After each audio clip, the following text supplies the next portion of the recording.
ਸਤਿ ਸ਼੍ਰੀ ਅਕਾਲ ਜੀ। ਪੰਜਾਬੀ ਰੇਡੀਓ ਤੇ ਪੰਜਾਬੀ ਟੀਵੀ ਯੂਐਸਏ ਵੇਖ ਸੁਣ ਰਹੇ ਸਾਰੇ ਸਰੋਤਿਆਂ ਦਾ ਬਹੁਤ-ਬਹੁਤ ਸਵਾਗਤ ਹੈ ਇਸ ਸਮੇਂ ਦੇ ਵਿਸ਼ੇਸ਼ ਪ੍ਰੋਗਰਾਮ ਖਬਰ ਤੇ ਨਜ਼ਰ ਦੇ ਵਿੱਚ। ਇਸ ਪ੍ਰੋਗਰਾਮ ਦੇ ਵਿੱਚ ਜਿੱਥੇ ਦੇਸ਼ ਵਿਦੇਸ਼ ਦੇ ਨਾਲ ਜੁੜੀਆਂ ਹੋਈਆਂ ਅਹਿਮ ਖਬਰਾਂ ਦੇ ਉੱਪਰ ਪਾਈਦਾ ਹੈ ਚਾਨਣਾ, ਉੱਥੇ ਹੀ ਉਹਨਾਂ ਖਬਰਾਂ ਦਾ ਵਿਸ਼ਲੇਸ਼ਣ ਕਰਨ ਦੇ ਲਈ ਸਾਥ ਹੁੰਦਾ ਹੈ ਸੀਨੀਅਰ ਪੱਤਰਕਾਰ ਮਿੰਟੂ ਗੁਰਸਰੀਆ ਜੀ ਦਾ। ਸੋ ਕਰਦੇ ਹਾਂ ਉਹਨਾਂ ਦਾ ਪ੍ਰੋਗਰਾਮ ਦੇ ਵਿੱਚ ਸਵਾਗਤ। ਬਹੁਤ-ਬਹੁਤ ਸਵਾਗਤ ਹੈ ਜੀ। ਸ਼ੁਕਰੀਆ ਸਾਰਿਆਂ ਨੂੰ। ਸਤਿ ਸ੍ਰੀ ਅਕਾਲ ਜੀ। ਸਤਿ ਸ਼੍ਰੀ ਅਕਾਲ ਜੀ। ਸੋ ਅੱਜ ਦੇ ਪ੍ਰੋਗਰਾਮ ਦੇ ਸਪਾਂਸਰਸ ਦਾ ਕਰਦੇ ਚੱਲੀਏ ਧੰਨਵਾਦ। ਖਾਲਸਾ ਇੰਸ਼ੋਰੈਂਸ ਲੰਬੇ ਸਮੇਂ ਤੋਂ ਇੰਸ਼ੋਰੈਂਸ ਦੇ ਖੇਤਰ ਦੇ ਵਿੱਚ ਨਿਭਾ ਰਹੇ ਨੇ ਸੇਵਾ। ਤੁਸੀਂ ਸੰਪਰਕ ਕਰ ਸਕਦੇ ਹੋ, ਨੰਬਰ ਹੈ 408 272 2500। ਟਿਰਕਿਆਣਾ ਇਮੀਗ੍ਰੇਸ਼ਨ ਲਾ ਫਰਮ, ਜੇ ਟਿਰਕਿਆਣਾ ਹੁਣਾਂ ਨਾਲ ਸੰਪਰਕ ਕਰ ਸਕਦੇ ਹੋ ਇਮੀਗ੍ਰੇਸ਼ਨ ਬਾਬਤ ਸਲਾਹ ਕਰਨ ਦੇ ਲਈ। Krishan Dhanota, Yuba City, Baljinder Singh Nijjar, Woodland. GN lube ਵਾਲੇ ਟਰੱਕ ਵਾਸ਼ ਕਰਦੇ ਨੇ, ਆਇਲ ਚੇਂਜ ਕਰਦੇ ਨੇ, 에ਅਰ ਬ੍ਰੇਕਸ ਦਾ ਕੰਮ ਤਸੱਲੀ ਬਖਸ਼ ਕਰਦੇ ਨੇ। ਤੁਸੀਂ ਇਹਨਾਂ ਦੇ ਕੋਲੋਂ ਨਵੇਂ ਪੁਰਾਣੇ ਟਾਇਰ ਵੀ ਖਰੀਦ ਸਕਦੇ ਹੋ। ਲੋਕੇਸ਼ਨ ਸੈਂਟਾਨੇਲਾ ਦੀ ਹੈ। ਨਿੰਮਾ ਸਹੂਤਾ ਹੁਣਾਂ ਦਾ ਨੰਬਰ ਨੋਟ ਕਰ ਸਕਦੇ ਹੋ, ਨੰਬਰ ਹੈ 209 277 0113। Jaswinder Singh Nagra, Roseville, Avtar Singh Sangha, Yuba City, Baldev Singh Kang, Yuba City. ਬਹੁਤ ਬਹੁਤ ਧੰਨਵਾਦ ਹੈ ਇਹਨਾਂ ਸਾਰੇ ਸਪਾਂਸਰਸ ਦਾ।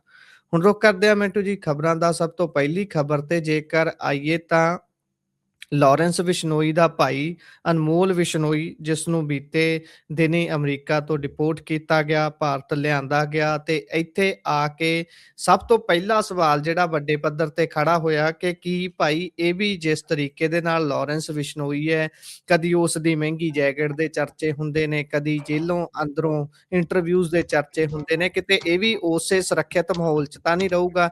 ਤੇ ਉਹੀ ਗੱਲ ਹੋਈ ਹੈ ਜੀ, ਕਹਿੰਦੇ ਅਨਮੋਲ ਬਿਸ਼ਨੋਈ ਨੂੰ ਕਰ ਲਿਆ ਗਿਆ ਸੁਰੱਖਿਅਤ। ਕੀ ਇਹ ਕਿਸੇ ਤਰੀਕੇ ਦੇ ਹਮਲੇ ਦੇ ਡਰੋਂ ਕੀਤਾ ਗਿਆ ਜਾਂ ਗੱਲ ਕੋਈ ਹੋਰ ਹੈ ਜੀ? ਤੁਹਾਨੂੰ ਯਾਦ ਹੋਣਾ ਹੈ ਕਿ ਜਦੋਂ ਲਾਰੈਂਸ ਨੂੰ ਇੱਕ ਸਪੈਸ਼ਲ ਧਾਰਾ ਲਾ ਕੇ ਬਈ ਜਾਂਚ ਪੜਤਾਲ ਤੋਂ ਦੂਜਿਆਂ ਨੂੰ ਰੋਕ ਦਿੱਤਾ ਗਿਆ ਸੀ, ਤੇ ਮੈਂ ਠੀਕ ਉਸ ਵੇਲੇ ਤੁਹਾਨੂੰ ਇੱਕ ਗੱਲ ਕਹੀ ਸੀ ਵੀ ਅਜਿਹਾ ਕਿਉਂਕਿ ਵੇਖੋ ਗੱਲ ਇਹ ਆ ਕਿ ਇਸ ਗਿਰੋਹ ਦੇ ਨਾਲ ਜੁੜਦੀਆਂ ਨੇ ਕੁਝ ਤੰਦਾਂ ਤੇ ਕੁਝ ਜੁੜਦੇ ਨੇ ਵਿਵਾਦ ਜਿਹੜੇ ਹੋ ਜਾਂਦੇ ਨੇ ਇੰਟਰਨੈਸ਼ਨਲੀ, ਖਾਸ ਤੌਰ ਤੇ ਕੈਨੇਡਾ ਦੀਆਂ ਘਟਨਾਵਾਂ ਜੀ। ਤੇ ਉਹਦੇ ਵਿੱਚ ਆ ਗਿਆ ਨਿੱਜਰ ਹੱਤਿਆਕਾਂਡ ਜੀ, ਠੀਕ ਹੈ ਨਾ ਜੀ। ਸੋ ਇਸ ਵਾਸਤੇ ਇਹਨਾਂ ਨੇ ਪਹਿਲਾਂ ਕਾਨੂੰਨ ਦੀ ਇੱਕ ਧਾਰਾ ਦਾ ਇਸਤੇਮਾਲ ਕਰਕੇ ਲਾਰੈਂਸ ਦੀ ਪੁਲਿਸ ਕਸਟਡੀ ਲਗਭਗ ਖਤਮ ਕਰ ਦਿੱਤੀ ਸੀ, ਤੁਹਾਨੂੰ ਯਾਦ ਹੋਏਗਾ ਜੀ। ਤੇ ਦੂਜੇ ਪਾਸੇ ਜਿਵੇਂ ਹੀ ਅਨਮੋਲ ਬਿਸ਼ਨੋਈ ਇੱਥੇ ਪਹੁੰਚਦਾ ਹੈ, ਨੋ ਡਾਊਟ ਇਹ ਤੇ ਸਾਫ਼ ਆ, ਸਪਸ਼ਟ ਆ ਗੁਰਪ੍ਰੀਤ, ਕਿ ਇੱਕ ਦੂਜੇ ਤੋਂ ਖਤਰਾ ਤੇ ਹੁੰਦਾ ਹੈ ਜੀ। ਜਿਹੜੇ ਗੈਂਗਸਟਰ ਹੁੰਦੇ ਨੇ ਇਸ ਤਰ੍ਹਾਂ ਦੇ, ਉਹਨਾਂ ਨੂੰ ਪੁਲਿਸ ਕਸਟਡੀ ਦੇ ਵਿੱਚ ਵੀ ਖਤਰਾ ਹੁੰਦਾ ਹੈ ਜੀ। ਪਰ ਉਸ ਖਤਰੇ ਦੇ ਮੱਦੇਨਜ਼ਰ ਕਦੇ ਵੀ ਇਸ ਤਰ੍ਹਾਂ ਨਹੀਂ ਹੁੰਦਾ ਕਿ ਹਾਰਡਕੋਰ ਕ੍ਰਿਮੀਨਲਸ ਨੂੰ ਰਿਮਾਂਡ ਤੋਂ ਜਾਂ ਪੁਲਿਸ ਦੀ ਹਿਰਾਸਤ ਦੇ ਵਿੱਚ ਟਰਾਂਸਪੋਰਟੇਸ਼ਨ ਜੋ ਚੱਲਦੀ ਆ ਆਵਾਜਾਈ, ਕਿ ਉਹਦੇ ਤੋਂ ਬਈ ਉਹਨਾਂ ਨੂੰ ਸਖੜਾ ਕਰ ਦਿੱਤਾ ਜਾਵੇ, ਉਹ ਡਰਦੇ ਆ ਉਹ ਸਭ ਕੁਝ ਬੰਦ ਹੋ ਜਾਵੇ। ਪਰ ਇੱਥੇ ਕੀ ਚੱਲ ਰਿਹਾ ਹੈ, ਇੱਥੇ ਸਾਫ਼ ਆ ਕਿ ਜੇ ਆਪਾਂ ਵੇਖੀਏ ਤਾਂ ਹੁਣ ਪੁਲਿਸ ਪ੍ਰੋਡਕਸ਼ਨ ਵਾਰੰਟ ਤੇ ਨਹੀਂ ਲਿਜਾ ਪਾਏਗੀ। ਯਾਨੀ ਪਹਿਲਾਂ ਤੇ ਇਹ ਆ ਕਿ ਅਗਰ ਕਿਸੇ ਵੀ ਪੁਲਿਸ ਨੇ ਜਾਂ ਜਾਂਚ ਏਜੰਸੀ ਨੇ ਪੁੱਛਗਿੱਛ ਕਰਨੀ ਆ ਤਾਂ ਤਿਹਾੜ ਜੇਲ੍ਹ ਜਾਣਾ ਪਵੇਗਾ ਜੀ। ਮਤਲਬ ਪ੍ਰੋਡਕਸ਼ਨ ਵਾਰੰਟ ਦਾ ਮਤਲਬ ਇਹੋ ਹੀ ਹੁੰਦਾ ਨਾ ਕਿ ਤੁਸੀਂ ਜੁਡੀਸ਼ੀਅਲ ਕਸਟਡੀ ਦੇ ਵਿੱਚੋਂ ਜੇ ਬਾਕਾਇਦਾ ਫੇਰ ਦੁਬਾਰਾ ਲੈਣਾ ਹੈ ਕਿਸੇ ਨੂੰ ਕਸਟਡੀ ਦੇ ਵਿੱਚ, ਪੁਲਿਸ ਕਸਟਡੀ ਦੇ ਵਿੱਚ, ਤਾਂ ਫਿਰ ਤੁਹਾਨੂੰ ਉਸ ਜ਼ਰੀਏ ਹੀ ਆਉਣਾ ਪੈਂਦਾ ਹੈ। ਤਾਂ ਗੱਲ ਇਹ ਆ ਕਿ ਹੁਣ ਜੇ ਆਪਾਂ ਵੇਖੀਏ ਤੇ ਇਹਦੇ ਵਿੱਚ ਮਸਲਾ ਜਿਹੜਾ ਹੈ ਉਹ ਇਹੋ ਹੀ ਲੱਗਦਾ ਹੈ ਮੈਨੂੰ, ਤੇ ਮਤਲਬ ਵੀ ਸਿਕਿਉਰਿਟੀ ਦੇ ਲਿਹਾਜ਼ ਨਾਲ ਭਾਵੇਂ ਸਹੀ, ਪਰ ਹੌਲੀ ਹੌਲੀ ਜਿਵੇਂ ਲਾਰੈਂਸ ਦੀ ਕਸਟਡੀ ਲਗਭਗ ਬੰਦ ਕਰ ਦਿੱਤੀ ਗਈ ਸੀ, ਠੀਕ ਉਸੇ ਤਰ੍ਹਾਂ ਹੀ ਹੋਏਗਾ ਆਉਣ ਵਾਲੇ ਸਮੇਂ ਦੇ ਵਿੱਚ।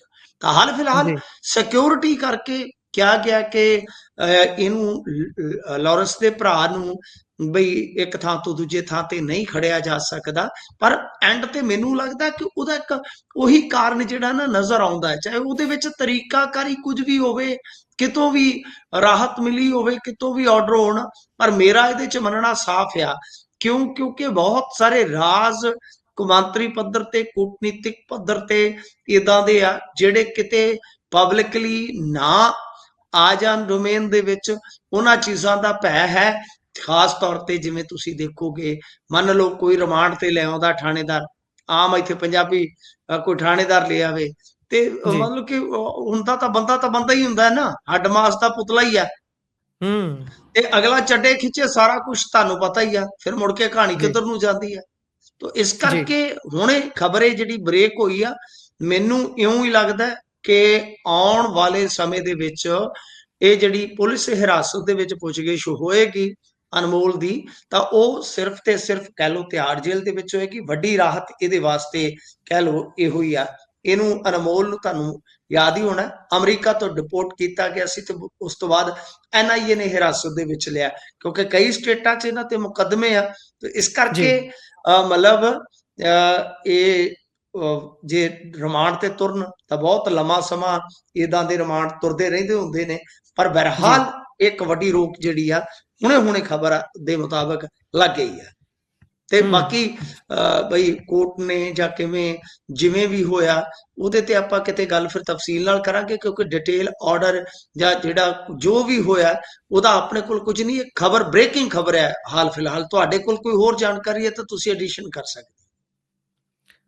ਜੀ ਨਹੀਂ, ਇਸ ਤੋਂ ਆਪਾਂ ਅੱਗੇ ਵਧਦੇ ਹਾਂ ਤਾਂ ਉਧਰ ਜ਼ਿਲ੍ਹਾ ਬਲਾਕ ਸੰਮਤੀ ਇਲੈਕਸ਼ਨ ਜਿਹੜੀਆਂ ਤੇ ਜ਼ਿਲ੍ਹਾ ਪ੍ਰੀਸ਼ਦ ਦੀਆਂ ਇਲੈਕਸ਼ਨ, ਇਸ ਦੇ ਵਿੱਚ ਸਭ ਤੋਂ ਵੱਡਾ ਰੌਲਾ ਬਣ ਗਿਆ ਗੁਰਪ੍ਰੀਤ ਸੇਖੋਂ ਦੀ ਗ੍ਰਿਫਤਾਰੀ। ਬਹੁਤ ਜ਼ਿਆਦਾ ਧਿਆਨ ਖਿੱਚਿਆ ਗਿਆ, ਤਕਰੀਬਨ ਚੰਡੀਗੜ੍ਹ ਤੱਕ ਦਾ ਮੀਡੀਆ ਚੱਲ ਕੇ ਉਸ ਜਗ੍ਹਾ ਤੇ ਉਹ ਕਵਰੇਜ ਕਰਨ ਚਲੇ ਗਿਆ ਵੀ ਭਾਈ ਇਹ ਗ੍ਰਿਫਤਾਰੀ ਹੋਈ ਹੈ। ਤੇ ਇਹ ਸਾਰਾ ਮਾਜਰਾ ਹੈ ਕਿ ਜੀ ਗੁਰਪ੍ਰੀਤ ਸੇਖੋਂ ਨੇ ਵੈਸੇ ਉੱਥੇ ਦੇ MLA ਆਮ ਆਦਮੀ ਪਾਰਟੀ ਦੇ ਦਹੀਆ ਸਾਹਿਬ ਦੇ ਖਿਲਾਫ ਪਹਿਲਾਂ ਹੀ ਕਈ ਚਿਰ ਕਹਿਤਾ ਸੀ ਵੀ ਭਾਈ ਇਹ ਜਿਹੜੀ ਸੀਟ ਹੈ ਇਸ ਨੂੰ ਚੇਂਜ ਨਾ ਕਰਿਓ, ਇਹਨੂੰ ਜਨਰਲ ਰੱਖਿਓ ਤੇ ਫਿਰ ਤੁਹਾਨੂੰ ਦੱਸਾਂਗੇ ਵੀ ਕਿੱਦਾਂ ਲੜੀਦਾ ਹੈ। ਤੇ ਬਾਕੀ ਚਲੋ ਠੀਕ ਹੈ, ਪਰ ਇਹ ਸਾਰਾ ਵਿਵਾਦ ਅਸਲ 'ਚ ਹੈ ਕੀ ਜੀ, ਕਿਉਂ ਗ੍ਰਿਫਤਾਰੀ ਹੋਈ ਹੈ? ਦੇਖੋ, ਗ੍ਰਿਫਤਾਰੀ ਜਿਹੜੀ ਆ ਉਹ ਮੇਰੇ ਖਿਆਲ ਦੇ ਨਾਲ ਇੱਕ ਸ਼ਿਕਾਇਤ ਤੋਂ ਹੋਈ ਆ। ਇੱਕ ਜੀ, ਸ਼ਿਕਾਇਤ ਹੋਈ ਆ ਤੇ ਫਿਰ ਮੁੜ ਕੇ 751 ਜਿਹੜੀ ਆਪਾਂ ਕਹਿ ਲਓ ਕਿ ਪ੍ਰੀਵੈਂਟਿਵ ਡਿਟੈਂਸ਼ਨ ਬਣ ਜਾਂਦੀ ਹੈ। ਤਾਂ ਇਹਦੇ ਵਿੱਚ ਹੁਣ ਬ੍ਰੇਕਿੰਗ ਖਬਰ ਜਿਹੜੀ ਆ ਰਹੀ ਆ, ਮੇਰੇ ਖਿਆਲ ਦੇ ਨਾਲ ਹਾਈ ਕੋਰਟ ਤੋਂ ਆਰਡਰ ਹੋਏ ਨੇ। ਕੁਝ ਮੇਰੇ ਕੋਲ ਡਾਕੂਮੈਂਟ ਪਹੁੰਚ ਗਏ ਨੇ, ਖੜੇ ਪੈਰ ਮੈਂ ਪੜ੍ਹ ਤੇ ਨਹੀਂ ਸਕਦਾ।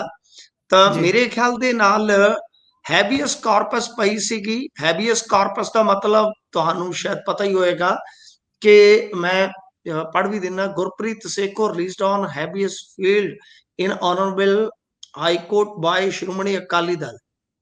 ਜੀ। ਮਤਲਬ ਇਹਦਾ ਹੁਣ ਤੁਸੀਂ ਪੰਜਾਬੀ ਚ ਅਨੁਵਾਦ ਕਰ ਸਕਦੇ ਹੋ ਤਾਂ ਕਰਕੇ ਦੱਸ ਦਿਓ ਕਿ ਮੈਨੂੰ ਤੇ ਜਿੰਨੀ ਕੁ ਸਮਝ ਲੱਗਦੀ ਆ ਕਿ ਜੋ ਹੈਬੀਅਸ ਕਾਰਪਸ ਦੀ ਗਰਾਊਂਡ ਸੀਗੀ ਉਹਦੇ ਆਧਾਰ ਤੇ, ਕਿਉਂਕਿ ਸ਼੍ਰੋਮਣੀ ਅਕਾਲੀ ਦਲ ਵੱਲੋਂ ਪਟੀਸ਼ਨ ਪਾਈ ਗਈ ਸੀ।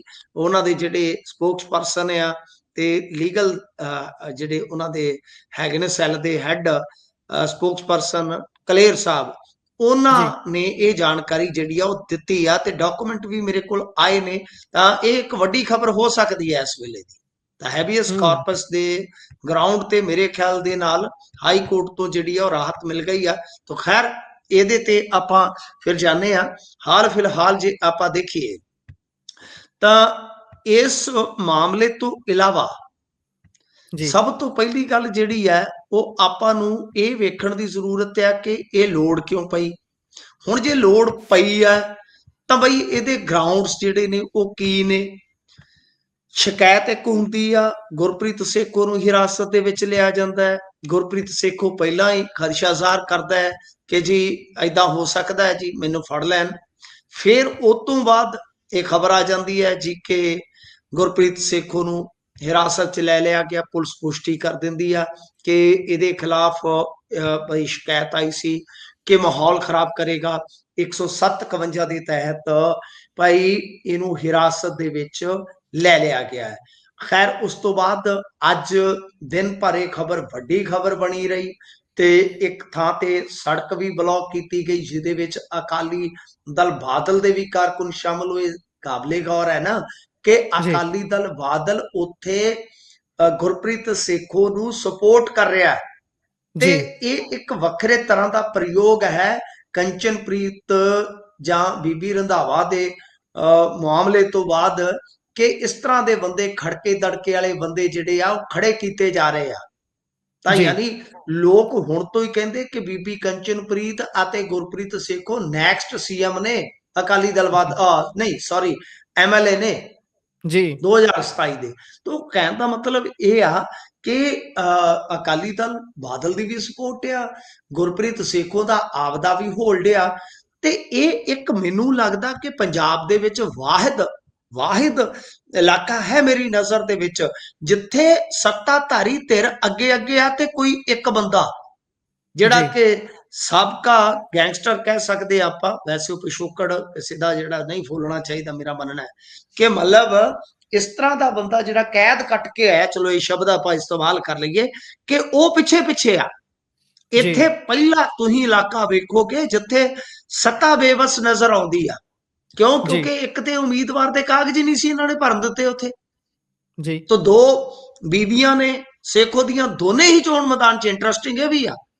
ਜੀ ਹੁਣ ਦੇਖੋ ਸ਼ਿਕਾਇਤ ਕਿਵੇਂ ਆ। ਸ਼ਿਕਾਇਤ ਜਾਂ ਤੇ ਇਹ ਹੋ ਸਕਦਾ ਹੈ ਕਿ ਕਿਸੇ ਨੂੰ ਪਰਸਨਲ ਗੁਰਪ੍ਰੀਤ ਸੇਖੋਂ ਤੋਂ ਖਤਰਾ ਹੈ, ਤੇ ਜੇ ਸੇਖੋਂ ਤੋਂ ਖਤਰਾ ਹੈ ਤੇ ਉਹਨੂੰ ਇਲੈਕਸ਼ਨ ਤੋਂ ਕੁਝ ਘੰਟੇ ਪਹਿਲਾਂ ਹੀ ਕਿਉਂ ਨਜ਼ਰ ਆਇਆ।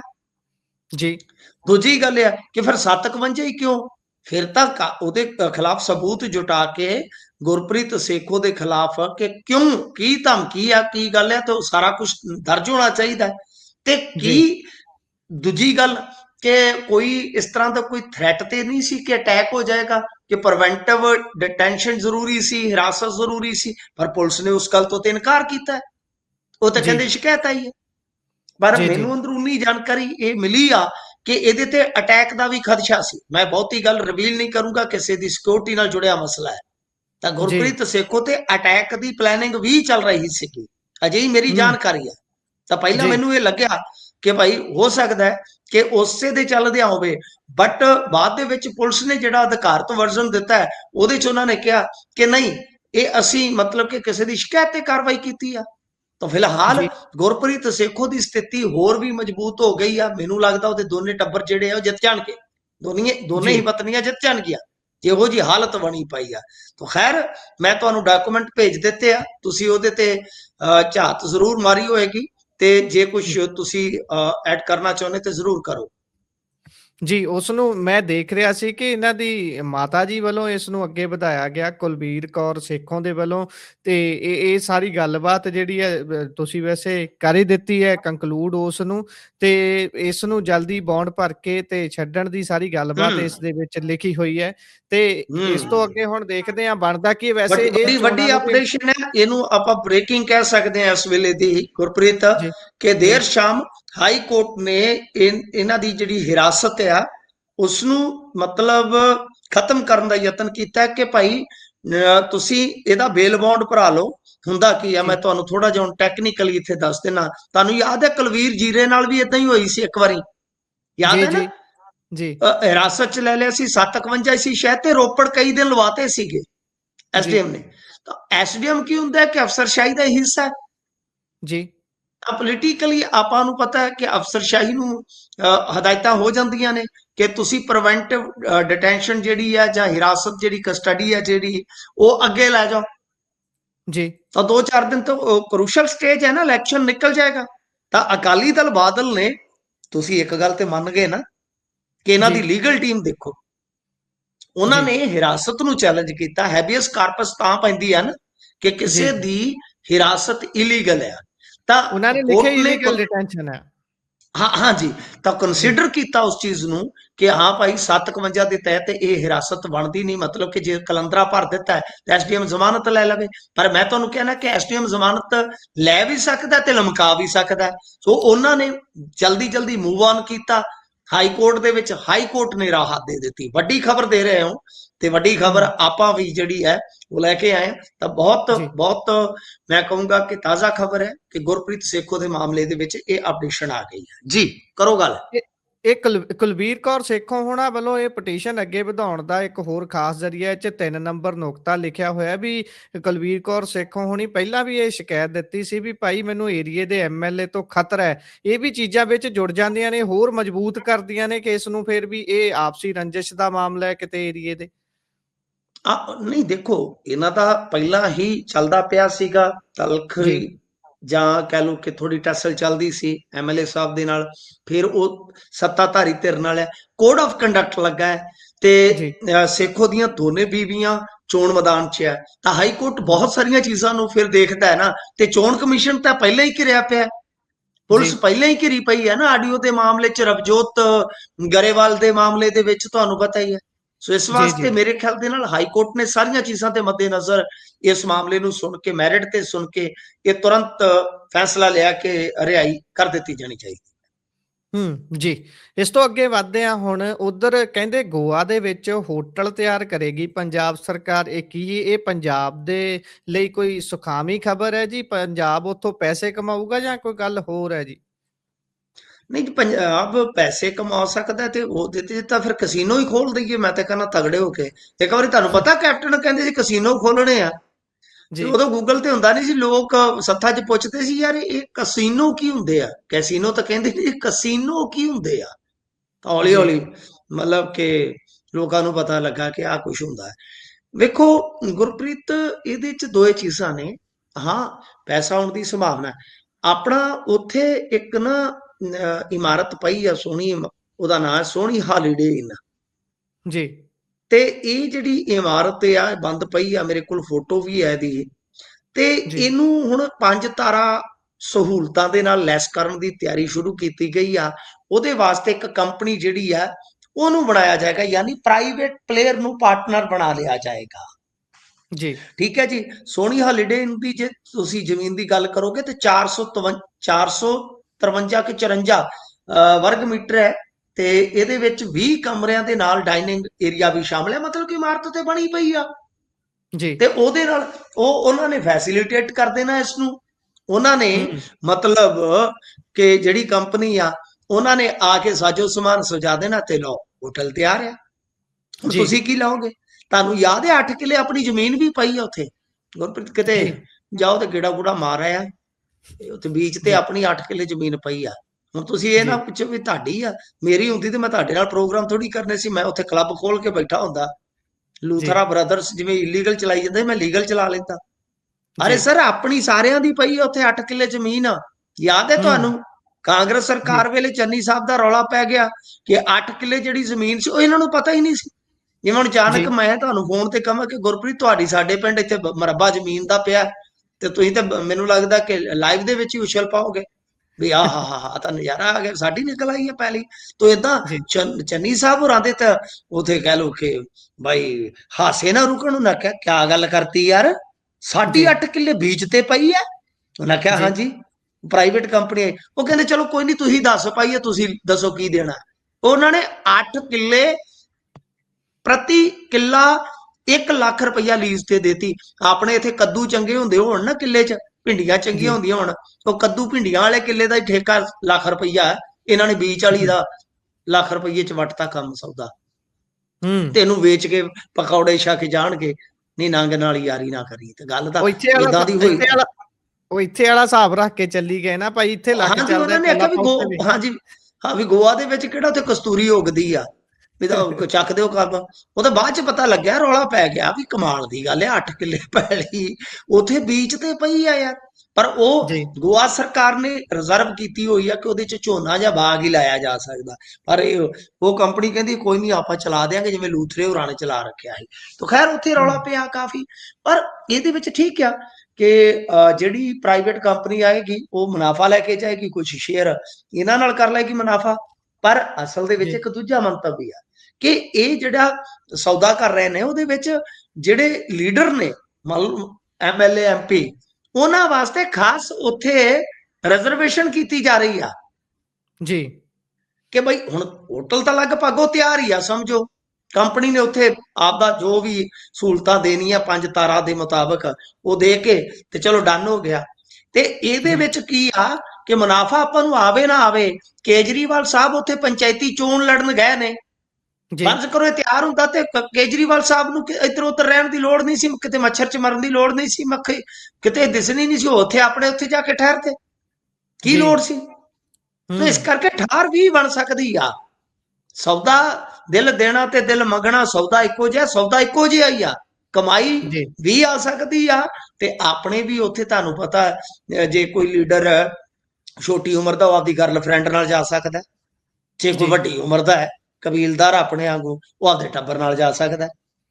ਜੀ ਮਤਲਬ ਕਿ ਇਹਨਾਂ ਨੇ ਤੇ ਵੇਖੋ ਮੀਟਿੰਗਾਂ ਹੀ ਉੱਥੇ ਕਰਿਆ ਕਰਨੀਆਂ, ਆ ਜਿਹੜੀਆਂ ਕਮੇਟੀਆਂ ਕਮੂਟੀਆਂ ਬਣੀਆਂ ਹੁੰਦੀਆਂ, ਆ ਫਲਾਣੀ ਜੀ ਕਮੇਟੀ ਹੈ ਜੀ ਵਿਧਾਨ ਸਭਾ ਦੀ ਫਲਾਣੀ, ਉਹਨਾਂ ਕਹਿੰਦੇ ਗੋਆ ਚੱਲੀ, ਗੋਆ ਉੱਥੇ ਕਰਦੇ ਮੌਸਮ ਠੀਕ ਆ, ਨਾਲੇ ਜੀ ਉੱਥੇ ਕੋਲ ਬੀਚ ਆ, ਨਾਲੇ ਮਾਹੌਲ ਠੀਕ ਆ, ਇਹਨਾਂ ਨੇ ਤੇ ਰੌਣਕ ਜੀ ਦੇਖਿਆ ਕਰਨੀ ਹੈ ਸਾਹਿਬ। ਤੇ ਠਾਰ ਕਮਾਈ ਆਵੇ ਨਾ ਆਵੇ ਠਾਰ ਚੰਗੀ ਬਣ ਜਾਏਗੀ ਇਹਨਾਂ ਦੀ। ਜੀ ਅੱਗੇ ਚੱਲਦੇ ਆ। ਉਧਰ ਮੁਕਤਸਰ ਦੇ ਵਿੱਚ ਕਹਿੰਦੇ ਸ਼ਿਵ ਸੈਨਾ ਆਗੂ ਦੀ ਮੌਤ ਤੇ ਬਵਾਲ ਹੋ ਗਿਆ ਜੀ। ਹਾਂਜੀ, ਇਹ ਇੱਕ ਵੱਡੀ ਖਬਰ ਹੈ ਸਾਡੇ ਇਲਾਕੇ ਦੇ ਵਿੱਚ। ਮੈਂ ਤੁਹਾਨੂੰ ਇੱਕ ਛੋਟੀ ਜਿਹੀ ਪਿਛੋਕੜ ਦੀ ਝਲਕੀ ਦਿਵਾਉਣੀ ਚਾਹਾਂਗਾ। ਤੁਹਾਨੂੰ ਜੀ ਯਾਦ ਹੈ ਮੁਕਤਸਰ ਦੇ ਵਿੱਚ ਇੱਕ ਧਰਨਾ ਲੱਗਾ ਸੀ ਤੇ ਇਸ ਦਰਮਿਆਨ ਇੱਕ ਸਿੱਖ ਨੌਜਵਾਨ ਦੇ ਨਾਲ, ਉਹਦਾ ਮੈਨੂੰ ਪਰਸਨਲੀ ਇੱਕ ਵਾਰੀ ਫੋਨ ਵੀ ਆਇਆ ਸੀਗਾ, ਉਹਦਾ ਝਗੜਾ ਜੀ ਹੋ ਗਿਆ ਸੀ, ਯਾਦ ਹੈ ਤੁਹਾਨੂੰ? ਜੀ ਤੇ ਉਸ ਤੋਂ ਬਾਅਦ ਹੋਇਆ ਕੀ ਸੀਗਾ ਕਿ ਪਰਚਾ ਦਰਜ ਹੋ ਗਿਆ ਕੁਝ ਸ਼ਿਵ ਸੈਨਾ ਦੇ ਆਗੂਆਂ ਤੇ ਇਸ ਦਰਮਿਆਨ ਪੁਲਿਸ ਤੇ ਬੜਾ ਹੀ ਜ਼ਿਆਦਾ ਪ੍ਰੈਸ਼ਰ ਪਿਆ ਤੇ ਕੁਝ ਬੰਦਿਆਂ ਨੂੰ ਅਰੈਸਟ ਕਰਨ ਵਾਸਤੇ ਇੱਧਰ ਉੱਧਰ ਭੱਜੇ। ਸਾਡਾ ਹੀ ਇੱਕ ਬੇਲੀ ਸੀਗਾ ਇੰਸਪੈਕਟਰ, ਦੋਸਤ ਸੀ ਸਾਡਾ, ਤੁਹਾਡੇ ਵਰਗਾ ਸੀ, ਨੌਜਵਾਨ, ਬੜਾ ਤੇਜ਼ ਤਰਾਰ, ਉਹਦਾ ਐਕਸੀਡੈਂਟ ਹੋ ਗਿਆ ਸੀ ਇਸੇ ਰੇਡਾਂ ਰੂਡਾਂ ਦੇ ਚੱਕਰ 'ਚ। ਬੜਾ ਦਬਾਅ ਸੀ ਵਿਚਾਰੇ ਤੇ ਉਸ ਟਾਈਮ, ਤੇ ਜੀ ਉਹ ਅੱਜ ਵੀ ਮਤਲਬ ਕਿ ਡਿਊਟੀ ਨਹੀਂ ਜੁਆਇਨ ਕਰ ਸਕਿਆ, ਕਈ ਮਹੀਨੇ ਹੋ ਗਏ ਆ, ਮਤਲਬ ਕਿ ਮਾੜਾ ਮੋਟਾ ਹੁਣ ਤੁਰਨ ਫਿਰਨ ਲੱਗਾ। ਤਾਂ ਜੀ ਮਤਲਬ ਉਸ ਟਾਈਮ ਬਹੁਤ ਰੌਲਾ ਪਿਆ ਸੀ ਇਹਨਾਂ ਚੀਜ਼ਾਂ ਦਾ। ਤਾਂ ਫਿਲਹਾਲ ਕੀ ਆ ਕਿ ਇਹ ਜਿਹੜਾ ਮਾਮਲਾ ਵਾਪਰਿਆ ਸੀਗਾ ਉਹਦੇ ਵਿੱਚ ਹੀ ਇਹ ਨਾਮਜ਼ਦ ਸੀਗਾ ਸ਼ਿਵ ਸੈਨਾ ਦਾ ਜੀ ਆਗੂ। ਇਹ ਘਰੋਂ ਗਿਆ 5 ਤਰੀਕ ਨੂੰ ਤੇ ਅਚਾਨਕ ਫਿਰ ਇਹਦਾ ਫੋਨ ਬੰਦ ਹੋ ਗਿਆ, ਕਿਉਂਕਿ ਇਦਾਂ ਦੇ ਜਿਹੜੇ ਲੀਡਰ ਹੁੰਦੇ ਨੇ ਜਥੇਬੰਦਕ ਤੌਰ ਤੇ ਜੁੜੇ ਹੁੰਦੇ ਆ ਤਾਂ ਜਾਂ ਜੀ ਥੋੜੇ ਵਿਵਾਦਤ ਹੁੰਦੇ ਆ, ਉਹ ਕਦੇ ਫੋਨ ਨਹੀਂ ਬੰਦ ਕਰਦੇ। ਘਰਦਿਆਂ ਨੂੰ ਸ਼ੱਕ ਹੋਇਆ, ਉਹਨਾਂ ਨੇ ਇੱਧਰ ਉੱਧਰ ਲੱਭਿਆ, ਫਿਰ ਸ਼ਿਕਾਇਤ ਦਰਜ ਕਰਵਾਈ। ਤੇ ਜੀ ਗੱਲ ਇਹ ਆ ਕਿ ਉਸ ਤੋਂ ਬਾਅਦ ਇੱਕ ਮਤਲਬ ਬੂੜਾ ਗੁੱਜਰ ਰੋਡ ਆ, ਜੀ ਉਧਰ ਹੀ ਜੇਲ੍ਹ ਆ, ਉੱਥੇ ਇੱਕ ਲਾਸ਼ ਬਰਾਮਦ ਕੀਤੀ ਗਈ, ਫਿਰ ਸਿਵਲ ਹਸਪਤਾਲ ਦੇ ਮੋਰਚਰੀ 'ਚ ਰੱਖ ਦਿੱਤੀ ਗਈ। ਤੇ ਜੀ ਗੱਲ ਇਹ ਆ ਕਿ ਵੀਰਵਾਰ ਯਾਨੀ ਕੱਲ, ਜਦੋਂ ਇਹਦਾ ਹੁਣ ਕਈ ਦਿਨ ਬੀਤ ਗਏ ਪ੍ਰੋਸੈਸ ਦੇ ਮੁਤਾਬਕ, ਜਦੋਂ ਨਾ ਸ਼ਨਾਖਤ ਹੋਈ ਤਾਂ ਜੀ ਸਮਾਜ ਸੇਵੀ ਸੰਸਥਾ ਨੇ ਜਦੋਂ ਸੰਸਕਾਰ ਕਰਨਾ ਚਾਹਿਆ ਤਾਂ ਪਰਿਵਾਰ ਨੂੰ ਸੂਚਨਾ ਮਿਲੀ ਕਿ ਇੱਕ ਡੈਡ ਬੋਡੀ ਲਾਵਾਰਸ ਹੈ। ਜਦੋਂ ਜੀ ਪਹੁੰਚੇ ਤੇ ਇਹਨਾਂ ਨੇ ਸ਼ਨਾਖਤ ਕੀਤੀ ਬਤੌਰ ਜ਼ਿਲ੍ਹਾ ਇਹਨਾਂ ਦਾ ਯੂਥ ਪ੍ਰਧਾਨ ਸ਼ਿਵਾ। ਜੀ ਤੇ ਗੱਲ ਇਹ ਆ ਕਿ ਹੁਣ ਦੇਖੋ ਇਹ ਦੋਸ਼ ਲਾ ਰਹੇ ਨੇ ਸ਼ਿਵ ਸੈਨਾ ਨੇ ਤੇ ਚੇਤਾਵਨੀ ਦਿੱਤੀ ਹੈ ਕਿ ਅਸੀਂ ਧਰਨਾ ਮੁਜ਼ਾਹਰਾ ਵੀ ਕਰਾਂਗੇ ਜੀ ਵੀ ਲਾਸ਼ ਜਿਹੜੀ ਐਸਐਸਪੀ ਦੇ ਦਫ਼ਤਰ ਦੇ ਬਾਹਰ ਰੱਖ ਕੇ ਅਸੀਂ ਧਰਨਾ ਲਾਵਾਂਗੇ। ਉਧਰ ਪੁਲਿਸ ਦਾ ਕਹਿਣਾ ਕਿ ਇਸ ਮਾਮਲੇ ਦੀ ਜਾਂਚ ਕਰ ਰਹੇ, ਤਾਂ ਮਤਲਬ ਇਹ ਕਹਿ ਰਹੇ ਨੇ ਕਿ ਕੋਈ ਆਇਆ ਉਹਨੂੰ ਬਿਠਾ ਕੇ ਲੈ ਗਿਆ, ਉਸ ਤੋਂ ਬਾਅਦ ਕਤਲ ਕਰ ਦਿੱਤਾ ਗਿਆ, ਤੇ ਤੰਦ ਜੋੜ ਰਹੇ ਨੇ ਉਸੇ ਹੀ ਐਪੀਸੋਡ ਦੇ ਨਾਲ। ਦੇਖੋ ਮੈਂ ਵੀ ਤੁਹਾਨੂੰ ਜੋੜ ਜ਼ਰੂਰ ਦਿੱਤਾ ਹੈ, ਪਿਛੋਕੜ ਦੇ ਤੌਰ ਤੇ ਦੱਸਦਾ ਹੈ ਕਿ ਆਹ ਕਹਾਣੀ ਸੀ, ਪਰਿਵਾਰ ਆਦੋਸ਼ ਲਾ ਰਿਹਾ, ਪਰ ਪੁਲਿਸ ਨੂੰ ਇਨਵੈਸਟੀਗੇਸ਼ਨ ਦਾ ਟਾਈਮ ਮਿਲਣਾ ਚਾਹੀਦਾ। ਮੈਂ ਨਹੀਂ ਕਹਿੰਦਾ ਕਿ ਜੀ ਕਤਲ ਕੋਈ ਜਾਇਜ਼ ਆ ਤੇ ਕਾਤਲ ਨੂੰ ਕੋਈ ਰਾਹਤ ਮਿਲ ਜਾਵੇ, ਨਹੀਂ। ਮੇਰਾ ਇਹ ਮੰਨਣਾ ਹੈ ਕਿ ਥੋੜਾ ਟਾਈਮ ਪੁਲਿਸ ਨੂੰ ਦੇਣਾ ਚਾਹੀਦਾ, ਤਾਂ ਕਿ ਕਿਉਂਕਿ ਕਤਲ ਦੇ ਮਾਮਲੇ ਤੁਹਾਨੂੰ ਪਤਾ ਹੈ ਜੋੜਨੇ ਵੀ ਜ਼ਰੂਰੀ ਹੁੰਦੇ ਆ, ਐਸਟੈਬਲਿਸ਼ ਕਰਨੇ ਵੀ ਜ਼ਰੂਰੀ ਹੁੰਦੇ ਆ, ਉਸ ਤੋਂ ਬਾਅਦ ਹੀ ਕੁਝ ਕਿਹਾ ਜਾ ਸਕਦਾ। ਤਾਂ ਇਸ ਮਾਮਲੇ ਨੂੰ ਲੈ ਕੇ ਇਸ ਜ਼ਿਲ੍ਹੇ ਦੇ ਵਿੱਚ ਥੋੜੀ ਸਟ੍ਰੈਸ ਫੈਲਣੀ ਸ਼ੁਰੂ ਹੋ ਗਈ ਆ ਗੁਰਪ੍ਰੀਤ ਜੀ। ਜੀ ਉਧਰ ਕਿਸਾਨ ਕਹਿੰਦੇ ਨੇ ਵੀ ਇੱਕ ਵਾਰ ਮੁੜ ਤੋਂ ਅਸੀਂ ਰੇਲਾਂ ਰੋਕਣੀਆਂ ਨੇ। ਇਹ ਐਲਾਨ ਹੁਣ ਕਿਸ ਗੱਲ ਦੇ ਵਿਰੋਧ 'ਚ ਹੈ? ਦੇਖੋ ਇਹ ਆ ਪੰਧੇਰ, ਸਰਵਣ ਪੰਧੇਰ। ਜੀ ਰੇਲ ਰੋਕਣ ਦਾ ਤਾਂ ਉਹ ਜਿਵੇਂ ਗਾਣਾ ਨਾ, ਚਸਕਾ ਹੈ ਯਾਰਾਂ ਨੂੰ, ਇੱਕ ਗਾਣਾ ਚੱਲਦਾ ਹੁੰਦਾ ਸੀ ਵਾਵਾ ਦੇਰ ਪਹਿਲਾਂ। ਰੇਲ ਰੋਕਣ ਦਾ ਤਾਂ ਮਤਲਬ ਬਈ ਪੰਧੇਰ ਸਾਹਿਬ ਹੈ ਨਾ ਜਿਹੜੇ, ਇਹਨਾਂ ਨੂੰ ਤਜਰਬਾ ਹੈ। ਜਿਹੜਾ ਅੰਦੋਲਨ ਦਿੱਲੀ ਗਿਆ ਸੀਗਾ, ਇਹ ਤੇ ਦੇਵੀ ਦਿਆਲਪੁਰਾ ਕੁਛ ਐਸਾ ਕਿ ਤੁਹਾਨੂੰ ਪਤਾ ਹੀ ਨਾ, ਫਾਟਕ ਆ, ਇਹਨਾਂ ਨੇ ਬਾਅਦ ਚ ਵੀ ਨੱਪੀ ਰੱਖਿਆ ਸੀ। ਹੂੰ, ਜਦੋਂ ਅੰਦੋਲਨ ਉਧਰ ਨੂੰ ਤੁਰ ਪਿਆ ਸੀ। ਤੋ ਇਹ ਬਹੁਤ ਲੰਮੇ ਸਮੇਂ ਤੋਂ ਇਹ ਤਜਰਬਾ ਰੱਖਦੇ ਨੇ। ਤਾਂ ਆ ਪਿਛਲੇ ਦਿਨਾਂ ਦੇ ਵਿੱਚ ਵੀ ਇੱਕ ਮੇਰੇ ਖਿਆਲ ਦੇ ਨਾਲ ਰੇਲ ਰੋਕੋ ਦੀ ਕਾਲ ਹੈਗੀ ਸੀਗੀ ਨਾ, ਜੇ ਮੈਂ ਜੀ, ਗਲਤ ਨਹੀਂ ਆ, 6 ਤਰੀਕ ਨੂੰ ਸ਼ਾਇਦ। ਜੀ ਸੀ ਜੀ, ਹੁਣ ਇਹਨਾਂ ਨੇ 18 ਤੇ 19 ਨੂੰ ਸਾਰੇ ਡੀਸੀ ਜਿਹੜੇ ਹੈਗੇ ਨੇ ਹੈੱਡਕੁਆਟਰ, ਉਹਨਾਂ ਦੇ ਬਾਹਰ ਧਰਨੇ ਦਾ ਐਲਾਨ ਕੀਤਾ ਹੈ ਕਿ ਸ਼ਾਂਤਮਈ ਧਰਨਾ ਹੋਏਗਾ। ਤੇ ਜੇ ਸਾਡੀਆਂ ਮੰਗਾਂ ਨਾ ਪੂਰੀਆਂ ਹੋਈਆਂ, 20 ਦਸੰਬਰ ਨੂੰ ਅੰਮ੍ਰਿਤਸਰ, ਫਿਰੋਜ਼ਪੁਰ, ਸੰਗਰੂਰ, ਬਠਿੰਡਾ 'ਚ ਰੇਲ ਰੋਕੋ ਅੰਦੋਲਨ ਸ਼ੁਰੂ ਕੀਤਾ ਜਾਏਗਾ। ਜੀ, ਠੀਕ ਹੈ ਜੀ।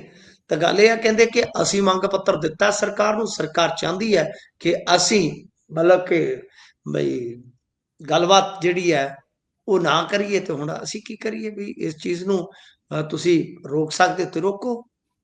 ਜੀ, ਫਿਰ ਇਹਨਾਂ ਨੇ ਕਿਸਾਨਾਂ ਤੇ ਐਕਸ਼ਨ ਦੀ ਜਿਹੜੀ ਹੈ ਉਹ ਵੀ ਨਿੰਦਾ ਕੀਤੀ ਆ।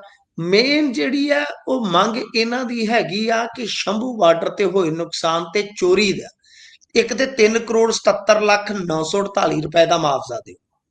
ਜੀ, ਪਰਾਲੀ ਸਾੜਨ ਤੇ ਜਿਹੜਾ ਕਿਸਾਨਾਂ ਤੇ ਜੁਰਮਾਨਾ ਲੱਗਾ ਜਾਂ ਕੇਸ ਹੋਏ ਨੇ ਵਾਪਸ ਲਵੋ। ਜੀ, ਹੜ੍ਹ ਪੀੜਤਾਂ ਨੂੰ ਤੁਰੰਤ ਰਾਹਤ ਦਿਓ। ਵਨ ਨੇਸ਼ਨ ਵਨ ਰਜਿਸਟਰੀ ਦੀ ਪ੍ਰਕਿਰਿਆ ਨੂੰ ਰੋਕਿਆ ਜਾਏ ਤੇ ਸਮਾਰਟ ਮੀਟਰ ਲਾਉਣ ਦਾ ਪ੍ਰਕਿਰਿਆ ਜਿਹੜੀ ਆ ਰੋਕੀ ਜਾਵੇ। ਪਹਿਲੀ ਗੱਲ, ਸਮਾਰਟ ਮੀਟਰ ਤੇ ਪੰਧੇਰ ਸਾਹਿਬ ਨੂੰ ਮੈਂ ਦੱਸ ਦੇਵਾਂ, ਇਹ ਤੇ 2.5-3 ਸਾਲ ਤੋਂ ਵੀ ਜ਼ਿਆਦਾ ਸਮਾਂ ਹੋ ਗਿਆ ਲੱਗਦਿਆਂ। ਤੇ ਜੀ, ਜਿਹੜੇ ਪੁਰਾਣੇ ਮੀਟਰ ਆ ਉਹ ਬੰਨੇ ਹੀ ਬੰਦ ਹੋ ਗਏ ਨੇ। ਤੁਸੀਂ ਲਾ ਕੇ ਸੁੱਟੀ ਜਾਂਦੇ ਹੋ। ਕੱਲ ਨੂੰ ਮਤਲਬ ਕਿ ਜਿਹੜੇ ਕੇਸ ਕਿਸਾਨਾਂ ਤੇ ਬਣੇ, ਫੇਰ ਤੁਸੀਂ ਪਿੱਟਣ ਲੱਗ ਜਾਣਾ ਕਿ ਭਾਈ ਹੂੰ, ਇਹਨਾਂ ਦੇ ਕੇਸ ਰੱਦ ਕਰੋ। ਕਿਉਂ ਲੋਕਾਂ ਨੂੰ ਗੁੰਮਰਾਹ ਕਰ ਰਹੇ ਹੋ? ਜਾਂ ਤਾਂ ਉਹਨਾਂ ਜੀ, ਨੂੰ ਗਲਤ ਕਰੋ ਨਾ ਕਿ ਇਹ ਬਾਈ ਗਲਤ ਨੇ ਮੀਟਰ, ਸਾਇੰਟੀਫਿਕਲੀ ਉਹਨਾਂ ਨੂੰ ਗਲਤ ਕਰਾਰ ਦਿਓ। ਠੀਕ ਹੈ ਨਾ ਜੀ। ਜੀ, ਤੇ ਉਹਦੇ ਆਧਾਰ ਤੇ ਤੁਸੀਂ ਕੋਈ ਕੋਰਟ ਤੋਂ ਆਰਡਰ ਪਾਸ ਕਰਵਾਓ ਜਾਂ ਕਿਸੇ ਟ੍ਰਿਬਿਊਨਲ 'ਚ ਜਾਓ। ਜੀ, ਉਹ ਤਾਂ ਸਾਫ਼ ਖੇਡ ਹੈ ਵੀ ਹੂੰ, ਮਤਲਬ ਕਿ ਸਮਾਰਟਫੋਨ ਬਿਜਲੀ ਚੋਰੀ ਦੇ ਨਾਮ ਤੇ ਆ ਰਹੇ ਆ। ਪਰ ਗਾਂ ਭਵਿੱਖ ਦੇ ਵਿੱਚ ਤੇ ਆਪਾਂ ਨੂੰ ਵੀ ਪਤਾ ਹੈ ਕਿ ਬਿਜਲੀ ਦਾ ਪ੍ਰਾਈਵੇਟਾਈਜੇਸ਼ਨ ਵਧੇਗਾ। ਉਹ ਜੀ, ਤੌਖਲਾ ਵੀ ਠੀਕ ਹੈ, ਪਰ ਇਹ ਢੰਗ ਕੀ ਹੋਇਆ? ਤੁਸੀਂ ਹੁਣ ਗਰੀਬ ਗੁਰਬੇ ਦਾ ਲਵਾ ਦਿਓਗੇ, ਮੀਟਰ ਜੀ, ਲਾ ਕੇ ਸੁੱਟ ਦਿਓ ਜੀ। ਪੁਰਾਣੇ ਮੀਟਰ ਆਉਂਦੇ ਹੀ ਨਹੀਂ ਗੁਰਪ੍ਰੀਤ। ਜੀ, ਤੇ ਕੱਲ ਨੂੰ ਜੀ, ਜਿਨ੍ਹਾਂ ਦੇ ਮੀਟਰ ਲਾਏ ਗਏ ਤਾਂ ਹੁਣ ਉਹ ਤਾਂ ਨਜਾਇਜ਼ ਹੀ ਬਿਜਲੀ ਚਲਾਉਣਗੇ ਨਾ। ਹੂੰ, ਜੀ, ਜੀ, ਤਾਂ ਉਹਨਾਂ ਤੇ ਕੇਸਾਂ ਵਾਸਤੇ ਕੌਣ ਜ਼ਿੰਮੇਵਾਰ ਹੈ? ਮਤਲਬ ਕਿ ਪੈਂਤੜਾ ਇਹਨਾਂ ਦਾ ਇਹ ਮੈਨੂੰ ਸਮਝ ਨਹੀਂ ਆਈ ਕਿ ਮੀਟਰ ਲਾ ਕੇ ਕੀ ਹੋਏਗਾ। ਵਿਰੋਧ ਤਾਂ ਕਰਨਾ ਹੈ ਤੇ ਉਦਾਂ ਕਰੀ ਚਲੋ, ਪਰ ਇਦਾਂ ਆ ਜਿਹੜਾ ਕੋਡ ਆਫ ਕੰਡਕਟ ਜੇ ਲੰਘ ਗਿਆ ਤਾਂ ਕੇਸ ਬਣਾਉਣਾ ਸ਼ੁਰੂ ਕਰ ਦੇਣਗੇ। ਤਾਂ ਬਾਕੀ ਮੰਗਾਂ ਇਹਨਾਂ ਦੀਆਂ ਠੀਕ ਨੇ, ਜਾਂ ਬਈ ਹੜ੍ਹਾਂ ਦਾ ਜਾਂ ਇਹ ਸਾਰਾ ਕੁਝ ਉਹਨਾਂ ਨੂੰ ਤੁਰੰਤ ਮੁਆਵਜ਼ਾ ਦੇਣਾ ਚਾਹੀਦਾ। ਟਰਾਲੀਆਂ ਵੀ ਚੁੱਕੀਆਂ ਇਹਨਾਂ ਦੇ ਬੰਦਿਆਂ ਦੇ ਕੋਲੋਂ ਲੱਭੀਆਂ, ਦਿਓ। ਜੀ, ਪਰ ਪਰਾਲੀ ਜਲਾਉਣ ਤੇ ਕਿਸਾਨਾਂ ਨੂੰ ਜੋ ਜੁਰਮਾਨਾ ਕੇਸ ਇਹ ਹਰੇਕ ਸਾਲ ਦਾ ਹੀ ਆ। ਤਾਂ ਬਾਕੀ ਕੋਈ ਜੀ, ਜ਼ਿਆਦਾ ਵੱਡੀਆਂ ਮੰਗਾਂ ਨਹੀਂ ਹੈਗੀਆਂ। ਔਰ smart meter one nation one registry ਦੀ ਪ੍ਰਕਿਰਿਆ ਇਸ ਤਰ੍ਹਾਂ ਦੀ ਹੈ ਕਿ ਬਈ ਇਹ ਪੰਜਾਬ ਸਰਕਾਰ ਮੇਰੇ ਖਿਆਲ ਦੇ ਨਾਲ ਇਹਦੇ ਤੇ ਬਹੁਤਾ ਕੁਝ ਕਰਨਾ ਨਹੀਂ ਚਾਹੁੰਦੀ। ਹੂੰ, ਜੀ। ਬਿਲਕੁਲ ਠੀਕ ਗੱਲ ਹੈ। ਤੁਸੀਂ ਸਾਇੰਟਿਫਿਕ ਤਰੀਕੇ ਦੇ ਨਾਲ ਉਸ ਨੂੰ ਫੁੰਡ ਸਕਦੇ ਹੋ, ਉਹਨਾਂ ਦੀ ਇਸ ਗੱਲ ਨੂੰ ਨਕਾਰ ਸਕਦੇ ਹੋ ਵੀ ਭਾਈ ਆਹ ਤੁਹਾਡੀ ਗਲਤੀ ਹੈ, ਇਸ ਮੀਟਰ ਦੇ ਨਾਲ ਆਹ ਕੁਝ ਹੋਣਾ ਹੈ ਤੇ ਇਸ ਨੂੰ ਇਸ ਕਰਕੇ ਖ਼ਤਮ ਕੀਤਾ ਜਾਵੇ, ਪੁਰਾਣੇ ਮੀਟਰ ਬਹਾਲ ਕੀਤੇ ਜਾਣ, ਉਹੀ ਲੱਗਣ। ਅੱਗੇ ਚੱਲਦੇ ਹਾਂ, ਉੱਧਰ ਵਿਨੇਸ਼ ਫੋਗਾਟ ਨੇ ਸੰਨਿਆਸ ਆਪਣਾ ਵਾਪਸ ਲੈ ਲਿਆ ਕਹਿੰਦੇ। ਹਾਂਜੀ ਹਾਂਜੀ, ਚਲੋ ਬੈਸਟ ਵਿਸ਼ੇਸ ਨੇ। ਤੇ ਇਸ ਵੇਲੇ 31 ਦੀ ਆ ਉਹ, ਜੇ ਅਗਲਾ ਓਲੰਪਿਕ 28 ਚ ਖੇਡਦੀ ਹੈ ਤੇ 34 ਸਾਲ ਦੀ ਹੋ ਜਾਏਗੀ। ਤੇ ਜੀ, ਮਨੋ ਤੇ ਉਹ ਬਹੁਤ ਸਿਰੜੀ ਆ। ਜੀ, ਸਰੀਰ ਨੇ ਸਾਥ ਦਿੱਤਾ, ਸਿਸਟਮ ਨੇ ਸਾਥ ਦਿੱਤਾ ਤੇ ਹੋ ਸਕਦਾ ਉਹ ਇਤਿਹਾਸ ਰਚ ਦੇਵੇ। ਉਹਦਾ 30 ਪਲੱਸ ਜਿਹੜੀਆਂ ਹੁੰਦੀਆਂ ਨੇ ਵੂਮੈਨ ਰੈਸਲਰ, ਉਹਨਾਂ ਵਾਸਤੇ ਓਲੰਪਿਕ ਚ ਮਤਲਬ ਕਿ ਐਡੇ ਵੱਡੇ ਈਵੈਂਟ ਦੇ ਵਿੱਚ ਇਹ ਚੀਜ਼ਾਂ ਜਿਹੜੀਆਂ ਬੜੀਆਂ ਔਖੀਆਂ, ਅਸੰਭਵ ਸਮਝੀਆਂ ਜਾਂਦੀਆਂ ਨੇ। ਪਰ ਜੀ, ਅਸੰਭਵ ਨੂੰ ਸੰਭਵ ਵੀ ਇਨਸਾਨ ਕਰਦੇ ਨੇ, ਮਨੁੱਖ ਕਰਦੇ ਨੇ।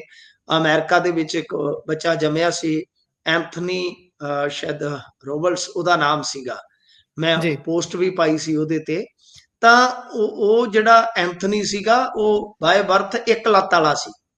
ਪਰ ਜੀ, ਉਹਨੇ ਕੁਸ਼ਤੀ 'ਚ ਰੁਚੀ ਵਿਖਾਈ, ਮਜ਼ਾਕ ਉੱਡਿਆ ਵੀ ਤੂੰ ਇੱਕ ਲੱਤ ਨਾਲ ਕੀ ਭਲਵਾਨਾਂ ਨਾਲ ਲੜੇਂਗਾ। ਤੇ ਉਹਨੇ ਜੀ, ਆਖਿਆ ਨਹੀਂ। ਫਿਰ ਉਹ ਲੜਦਾ ਰਿਹਾ, ਲੜਦਾ ਰਿਹਾ, ਲੜਦਾ ਸੀ, ਡਿੱਗਦਾ ਸੀ, ਕੰਡ ਲੱਗ ਜਾਂਦੀ ਸੀ, ਬਹੁਤ ਬੁਰਾ ਹਾਲ ਸੀ। ਫਿਰ ਉਹਨੇ ਆਪਦੀ ਟੈਕਨੀਕ ਇਜਾਦ ਕੀਤੀ ਇੱਕ ਲੱਤ ਨਾਲ ਕਿਵੇਂ ਲੜਿਆ ਜਾਣਾ।